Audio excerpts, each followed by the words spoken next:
നടുവിൽ മാലിന്യ സംഭരണ കേന്ദ്രത്തിലെ തീപിടുത്തം ഭരണസമിതിയുടെ അറിവോടെയാണെന്നും തീ കൊടുത്തതാണെന്നുമുള്ള ആരോപണവുമായി പ്രതിപക്ഷം രംഗത്ത്. സംഭവത്തിലെ ദുരൂഹത നീക്കാൻ സമഗ്രമായ അന്വേഷണം വേണമെന്നും ഇവർ ആവശ്യപ്പെട്ടു. നടുവിൽ ഗ്രാമപഞ്ചായത്തിന്റെ മാലിന്യ സംഭരണശാല കഴിഞ്ഞ വ്യാഴാഴ്ച രാത്രിയോടെയാണ് കത്തിയമർന്നത്. കെട്ടിടം ഉൾപ്പെടെ പൂർണ്ണമായും ഉപയോഗശൂന്യമായി. തീപിടുത്തത്തിന്റെ കാരണം എന്താണെന്ന കാര്യത്തിൽ ഇനിയും വ്യക്തത വന്നിട്ടില്ല. ഇതിനിടെയാണ് തീ കൊടുത്തതാണെന്ന ആരോപണവുമായി പ്രതിപക്ഷം രംഗത്തെത്തിയത്. ഇവിടെ ഇപ്പോൾ നോക്കിയാൽ കാണാൻ കഴിയുന്നത് ഏകദേശം ഇവിടെയുള്ള മാലിന്യങ്ങളുടെ 90% മാലിന്യവും കത്തി ചാമ്പലായി. വ്യാപകമായിട്ടാണ് തീ പിടിച്ചത്. ഒരു സൈഡിൽ മാത്രമല്ല, വ്യാപകമായി തീ പിടിച്ചിട്ടുണ്ട് എന്നാണ് കാണാൻ വേണ്ടി കഴിയുന്നത്. ഇതിന് തൊട്ടപ്പുറത്ത് അംഗനവാടിയും ഇപ്പുറത്ത് പ്രീ മെട്രിക് ഹോസ്റ്റലും നിൽക്കുകയാണ്. അവിടെയെല്ലാം ഗ്യാസ് സിലിണ്ടറും മറ്റുമെല്ലാം ഉള്ളതാണ്. ആരുടെയോ ഭാഗ്യം കൊണ്ടാണ് വലിയൊരു അപകടം ഇവിടെ ഒഴിവായി പോയത്. ഇത് വളരെ ഗൗരവത്തിൽ കാണേണ്ടുന്ന ഒരു കാര്യമാണ്.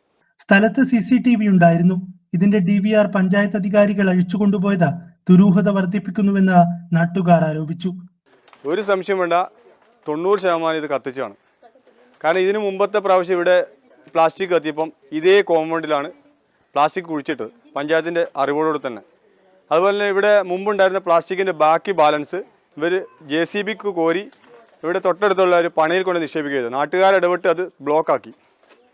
അങ്ങനെയാണ് അവിടെ പ്ലാസ്റ്റിക് ഇടുന്നത് നിർത്തലാക്കിയത്. ഇത് കത്തുന്ന സമയത്ത് ഇവിടെ CCTVയുടെ ഷട്ടർ ബോക്സ് ഉണ്ടായിരുന്നു. എന്താ പറയുക സുനേട്ടാ?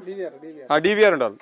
അപ്പോൾ ആ DVR പഞ്ചായത്ത് പ്രസിഡന്റിന്റെ മേൽനോട്ടത്തിൽ അതിലെ താൽക്കാലിക ജീവനക്കാരനെടുത്ത് അയാളെ വീട്ടിലേക്ക് കൊണ്ടുപോയത്. ഈ CCTVയുടെ ഹാർഡ് ഡിസ്ക് അടക്കം പഞ്ചായത്തിലെ താൽക്കാലിക ജീവനക്കാരൻ പഞ്ചായത്ത് പ്രസിഡന്റിന്റെ മുമ്പിൽ നിന്ന് തന്നെ പോലീസിനോട് നാട്ടുകാർ പറഞ്ഞിട്ട് പോലും ആ സാധനം പോലീസ് മേടിക്കാൻ തയ്യാറായിട്ടുമില്ല. അത് അദ്ദേഹത്തിന്റെ വീട്ടിൽ കൊണ്ടുപോയിട്ട് വെക്കുകയത്. അതേസമയം വർഷങ്ങളായി മാലിന്യം നീക്കം ചെയ്ത വകയിൽ നടുവിൽ ഗ്രാമപഞ്ചായത്ത് ക്ലീൻ കേരളയ്ക്ക് നൽകാനുള്ളത് 20 ലക്ഷത്തിലധികം രൂപയാണ്.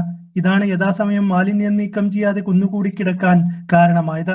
മഴക്കാലമാകുന്നതോടെ കത്തിയ പ്ലാസ്റ്റിക് മാലിന്യത്തിന്റെ അവശിഷ്ടം നീക്കം ചെയ്തില്ലെങ്കിൽ ജലാശയത്തിൽ ഉൾപ്പെടെ കലർന്ന ഗുരുതര ആരോഗ്യ പ്രശ്നങ്ങളിലേക്കും വഴിവെക്കും.